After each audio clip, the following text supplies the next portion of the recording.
Hey, what's up, guys? It's Friday night. We're recording this video for the late slate for Week 3 college fantasy football over on FanDuel and DraftKings. We're going to get into that real quick. But before we do that, as we always say here at rotocurve.com, make sure that you're going to our site, signing up for a free account, and enjoying all the member benefits that come with being a free member at rotocurve.com. Look, there's a lot of free rolls, a lot of exclusive contests that are going over on RotoCurve that maybe are on sites that you've never played on before. The good thing about playing on a site that might be smaller and not one of the mainstream sites is the competition softer. You're going to have pretty good overlay, and there's not a lot of content or information out there, so you're going to have an edge, especially if you're looking at the content on rotocurve.com. So again, go over to rotocurve.com, sign up for a free account, enjoy all the benefits of being a free member. Again, all our content's free, and it's designed and geared to teach you how to play daily fantasy sports, not just spoon feed you projections and picks. Now, let's go over the Week 3 late slate for Saturday for college fantasy football over on DraftKings and FanDuel. And as we always do, in case you're new, we do a screen share of Excel, and I break down all the information for you.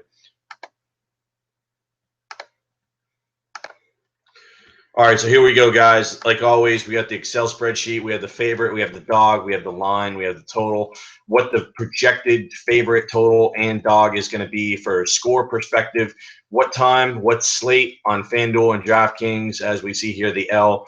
The only game that we see is on DraftKings that's not on FanDuel is Toledo, Iowa State. So that's going to open up a little bit of play for us there. The differentials are based on Phil Steele's preseason rankings for the individual teams on offense and defense for passing and rushing. And what we do is we take the offense, subtract the defense, and then we get the differential. The bigger the number, the bigger the edge for the team, and that's where we want to go. So let's run down the games. Pretty good slate as far as, it's not a huge slate. And it's not huge, it's not great, but again, it's pretty good, and we can definitely build lineups based on these games. So let's start with the first one, and I've got these sorted by the projected favorite and the total. TCU minus 37.5 against SMU, total of 66. Huge number here for TCU. Here's the concern, like we always say. Look, SMU's offense is better, and we know that because they've got a new head coach guy coming over from Baylor. I'm sorry, the SMU coach is a different guy. That's the guy from Clemson. So we got Chad Morris from Clemson coming over to SMU. So the SMU offense is better. 37.5 is a gigantic number. This is not the SMU of old. Here's the thing, though. Their defense is still not very good. I don't know if TCU is going to be motivated to put up 52 points in this game. It wouldn't shock me if they're in the 40s and SMU ends up in the 20s. So, looking at SMU, if you want to go with a 38, I'd probably take the points with SMU. So I'm not scared to take SMU. I don't really have any recommendations for them. But if you want to use the SMU quarterback as a second quarterback in a tournament, I'm not going to disagree with you, as a flyer. But I'm not on any of the TCU players this week. I just don't have a good feel. I don't like paying up for Boykin in a game where they could potentially pull him midway through the third quarter, and I don't want to pay top shelf price for Boykin. Washington State, Wyoming, minus 24, total is 64. Going to jump back on Washington State. Now, last week, there were potential reports. Like if Falk had struggled in the game last week, there were some reports that he might get pulled. Great call by Josh to go ahead and roll them anyway. He put up monster numbers. Luke Falk single-handedly screwed me in all of my tournament college fantasy football contests last week. So thanks to him, we're absolutely going to endorse Washington State's offense this week against Wyoming. Huge blowout potential, but again, they're going to leave all the guys on the field unless it's ridiculous, like they're up by 40. So I don't know if that's necessarily going to happen. Love Washington State, love the QB, love the wide receiver in this spot, especially Gabe Marks. Arkansas, Texas Tech, over under of 70.5, line of 12. Look, it could be a 40-30 type game. We know Mahomes from Texas Tech has been a beast, but they've beaten up on some pretty weak teams. Arkansas coming off the tough loss last week. So, they're going to be pretty pissed off and they're going to whoop on somebody. And I think Arkansas is going to want to whoop on Texas Tech. Can Texas Tech put up points in this spot? Yeah, they can. I'm not sure if they're going to get to 30 or not. I think Arkansas could really put a whooping on them here, and they're going to run the ball down their throat. So Arkansas, I think Collins is an absolute must play in this spot. I do like Mahomes in a tournament, but I think Collins in cash games is going to be the way we want to go. I know that they still split the carries over there at Arkansas, but I still think Collins has a big game here. I think he's ready to explode. And again, they're going to be pissed off after losing last week in their game. So I like Arkansas there. UCLA BYU over under of 60 minus 16.5. Got to like the UCLA passing game here. BYU's got a new quarterback. I don't necessarily know how I feel about using them in this spot, but I do like Josh Rosen. I do like Peyton. I do like the UCLA wide receiver in the spot. So Rosen, Peyton for me. They're potentially going to be able to put up some points here. I got to like UCLA. Georgia, South Carolina.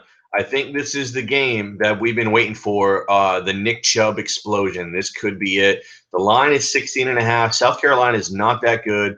Georgia's in a prime spot here. They've got a huge rush differential, and South Carolina's offense is in shambles.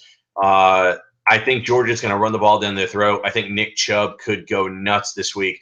I'm not thrilled about paying $10,000 for him. But if you're going to do it, I think this is the week that you're going to want to pay up. I think he could explode. He could be 150-3 because I definitely think Georgia's just going to want to ram the ball down their throat. Their quarterback situation is not great. No reason to take any chances in this game. They're going to run all day long on South Carolina. Utah, Fresno State, Utah minus 14, total of 54. So we got a projected total of 34-20. Nothing huge on the Utah side as far as differential. We do get a run differential. And, of course, the top running back is Booker, so we got to really look at Booker. Look, on the Fresno side, we do get a rushing edge here of 51. But I'm not thrilled about Fresno in this spot, so it's just not somebody that I'm going to look at. Toledo, Iowa State, minus 7.5, total of 58. We've got about a 32-25 projected score. Look, Toledo coming off this win against Arkansas, and so they're a heavy favorite. Could be a little bit of a letdown situation, but they do get their number one running back this week. So look at the edge for Toledo here. This is a very nice spot for Toledo. Capping the game. I don't love laying 7.5 with Toledo here, but I do think Toledo has potential. As long as they don't come in too high off the win last week, I think they have potential of really blowing Iowa State out. Iowa State's just not a very good football team. So I got to like some of the offensive players on the Toledo side. Cal, Texas. Cal is minus 6.5. Texas is kind of a team that's really in tough shape right now, especially with their athletic director situation and the suspensions. We always want a piece of the Cal passing game.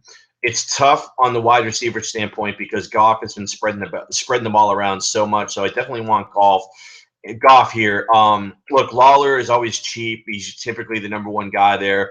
So that's something that, I want to look at. Even though we get a differential on the Texas side for the passing game, I don't trust that passing game at all. So I'm gonna fade Texas. Colorado State, we got minus 3, total of 57. So we got a close, high-scoring game.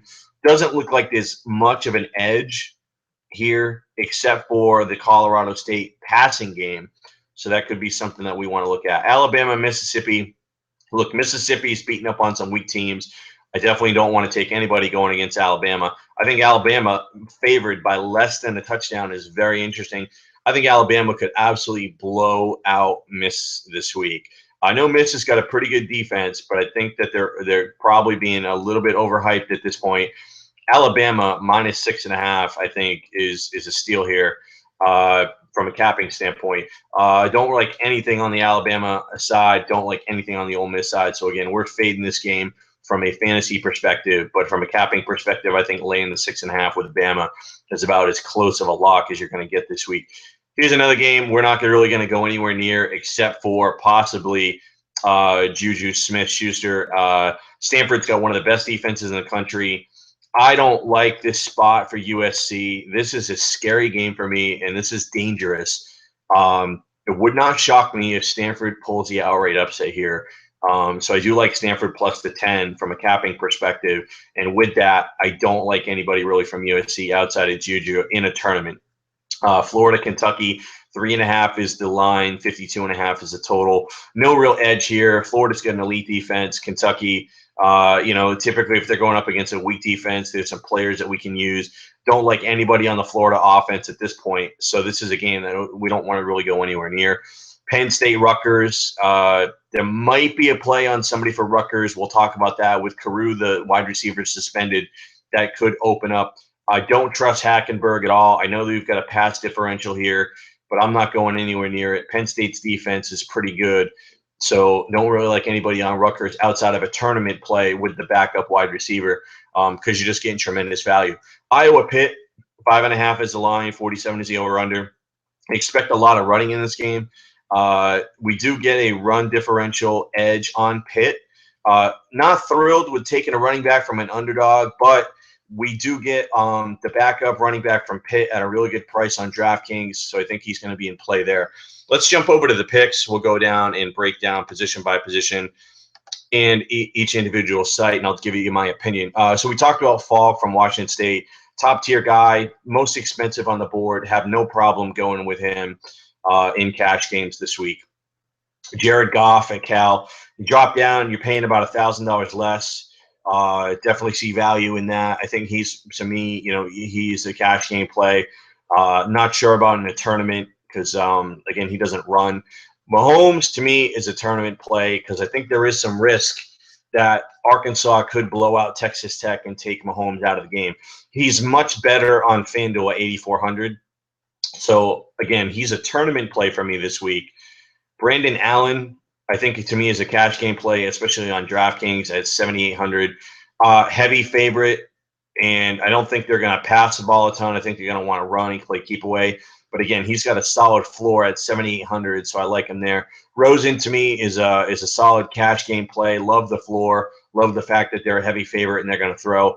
At 8,100 on FanDuel, he's got better value than on DraftKings, but I think either or he's in play. But, again, I think you can roll with Rosen in cash at 8,100 and be fine. Here are two tournament plays you can use as second quarterbacks. Gerard Hurd at 6,400 on DraftKings, the Texas quarterback. I'm not in love with Texas's offense at this point, but you're getting them at such a cheap price that, again, as a second quarterback in a tournament, he's somebody that you can look at. And then Liaofu from Colorado, we get at a pretty good price of 6,300. He's not been great this year. They've been running the ball more than passing. So, again, he's more of an upside play. He does present some risk. But against Colorado State, that game should be 30-27. And so he should throw the ball in that game. But, again, those are more high-risk plays and tournament plays for me over on DraftKings. So let's look at the running back situation. Devontae Booker, Utah, the number one guy. Better value over on DraftKings at 9,200. At 9,800, I mean, if you want to pull the trigger on one of these guys in a cash game, I can understand it. I think the guy that I'd rather pull the trigger on this week is going to be Chubb. I know you're paying more. You're paying a stiff 10,000 or 9,900 on Chubb, but I see Georgia as just running the ball down their throat. I think Chubb's got more of a potential for 150 and 3 touchdowns than Devontae Booker. I can see Booker, going for 150, maybe 1 touchdown. I'm not sure if he's got that monster game in him this week. Again, we know he's going to get volume, but I think Chubb's got a monster upside. Collins at 8,600 on FanDuel. Again, they do spread the ball around. I do expect him to get the volume this week. I think Arkansas is going to want to just come forward, especially after the loss last week. They're going to want to circle the wagons. They're not going to fool around. I think Collins will be the guy that they're going to lean on this week. Paul Perkins, UCLA, we get him at 8,400 on FanDuel, 8,800 on DraftKings. Do like him a little bit better on FanDuel. I like the passing game more from UCLA this week. So Perkins is going to be more of a probably more of like a contrarian tournament play for me. I'm not huge on spending 8,400 on a running back in a tournament. So that's a guy that I'm just strictly going to play because I think no one else is going to be on him. Derrick Henry, Alabama, going against Ole Miss. More of a tournament play for me.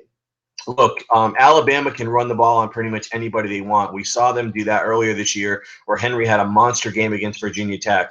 You get him at 8,300 on FanDuel, so I feel much more comfortable there. I don't like paying 9,200 for him. When I look at Booker at 9,200 and I look at Henry, I think the easy choice is absolutely Booker. So I'm looking at Henry as strictly a FanDuel only play. Quadri Allison, he's the Pitt running back that took over for James Conner. An absolute must play for me on DraftKings at 5,500, especially with the double flex.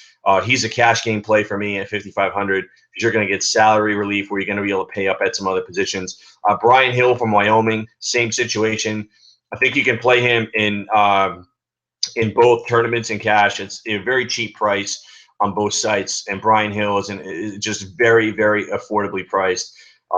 Jordan Kanzeri looks like he's going to be taking over the starting running back spot for Iowa. You get him at 6,500 and 6,700, so great price on both.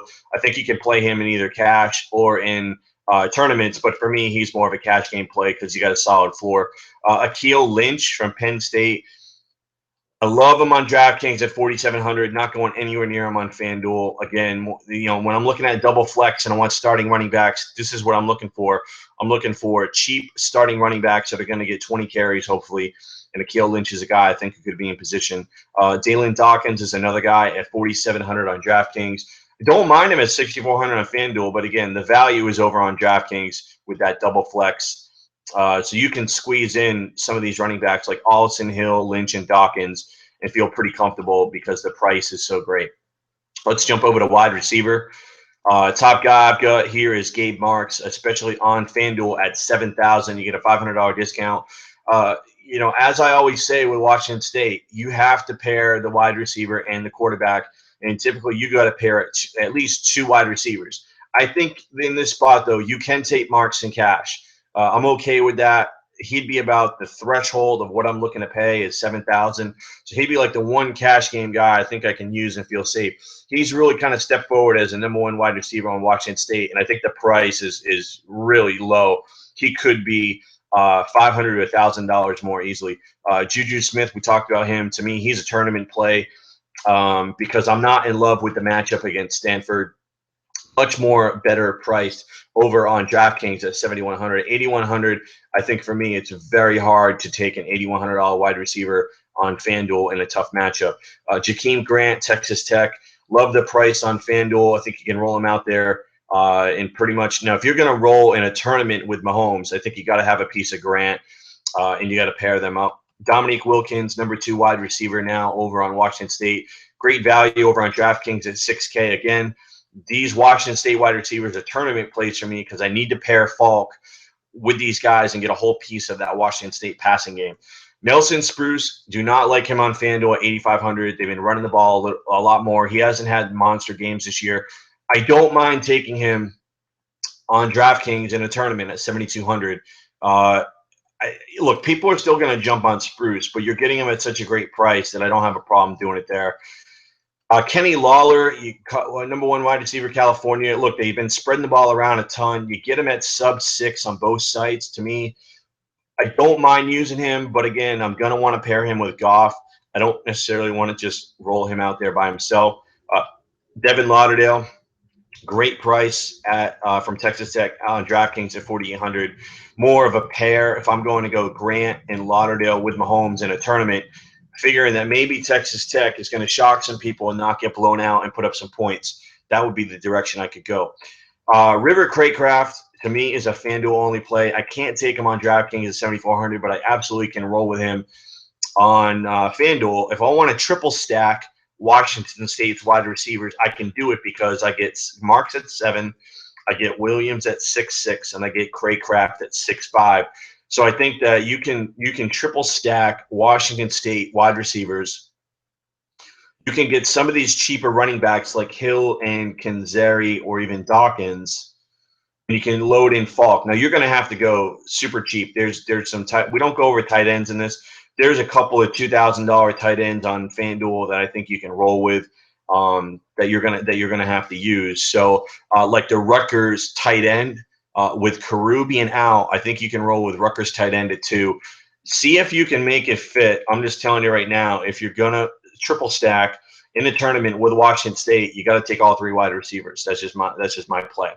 Or you go 2 and then you go a guy like one of these $4,500 wide receivers. Grant from Rutgers. With Carew being suspended, you're getting a starting wide receiver at a bargain basement price. So, again, don't like the matchup, but you're just playing the pricing game. Jared Cornelius from Arkansas is a guy that I like, especially in a tournament, because they're mostly going to probably look at Henry and Collins in this game, but he is kind of like the next guy up.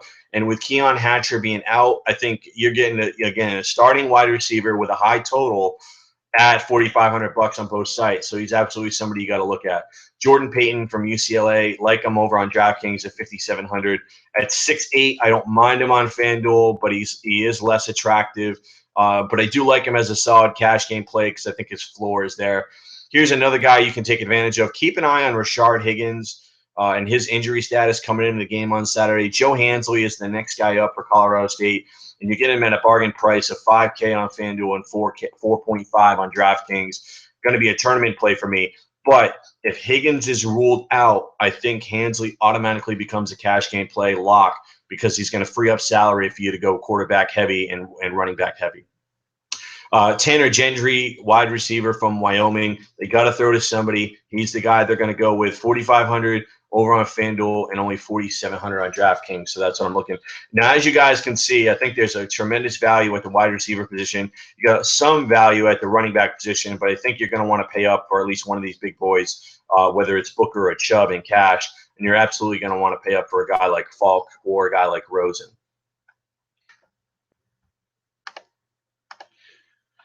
All right, guys, that's going to do it for the breakdown of the late slate for Saturday night college fantasy football over on DraftKings and FanDuel. Again, check us out at rotocurve.com. Sign up for a free account. Lots of great promos going on over there this week. A huge promo with Draft Fury. We got free rolls. We got overlay contests. Again, you sign up on a brand new site. Competition is going to be weak. Is going to be a lot weaker, and there's going to be possible potential for overlay. So again, check out Draft Fury. Go to rotocurve.com, sign up for a free account, and take advantage of these promos this week. Thanks a lot, guys. Join me next time. As we always say here at Rotocurve, stay classy, DFS.